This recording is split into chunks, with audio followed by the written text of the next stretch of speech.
Oliver Hardy, one half of the famous comedy team of Laurel and Hardy, really looks perplexed. Oliver, that thing has you up in the air. Why don't you tear it up and get rid of it? Well, Jack, there's too much ticket for such a short distance, I'll tell you that. How are you? Fine, thank you. It's not like traveling on a train where you have one ticket for a 3,000-mile trip. That's right. And look at this paraphernalia also. This. Oh, they really do it up on They don't shipboard. trust you. Oliver, we met Stan just a short time ago, a couple of months ago, as a matter of fact, and we found out that you and he were back together again in some of those wonderful pictures. Well, we've never been a project. No, that's true, but you know, a great many of the people out there in the public have thought that you were a project. Well, that's true, because they've gotten us mixed up with other teams, you see. But Stan and I have been together for 23 years, and we're still friends. I think that's a record. That is a record. Not only are you friends, but I noticed, for instance, whenever I spoke to Stan personally in the cabin before and after the interview I did with him, whenever he talks or refers to you, he doesn't call you Oliver or Hardy. That's right. You're Babe to him, and that, I think, typifies your relationship and friendship. Well, it's a funny way that I got the name of Babe. That was years and years ago, and then I had my first shave.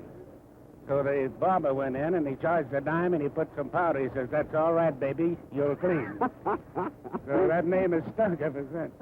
This picture that you're going to make in Paris is called Atoll K. Atoll K. And it sounds very atomic. Well, we think it is, anyway, but we're mistaken in the end, of course, as usual.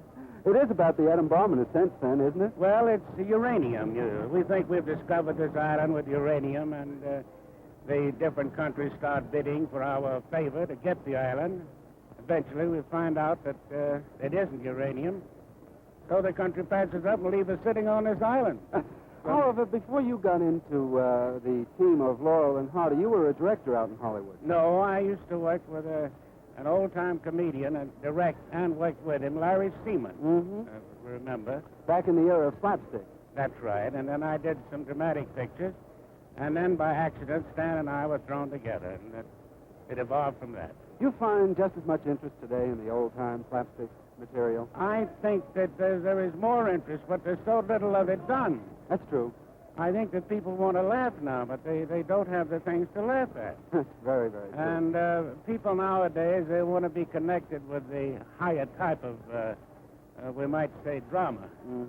They don't want to be associated with comedy. Yet they like to see it. It's because comedy is difficult to make, you see. And difficult to do, too. You said Have it come off. You had some wonderful ones. I remember one especially, Flying Deuces. Oh, yeah. I laughed at that and laughed at it and laughed at it. Well, it really takes up my arm around you, but I want to say goodbye to the friends, Oliver. You should have tried my waist. You couldn't have gotten around. No, impossible.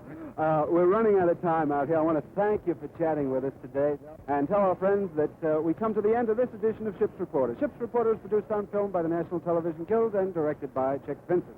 Until next time, then, this is Oliver Hardy and Jack Mangan, your Ship's Reporter, wishing...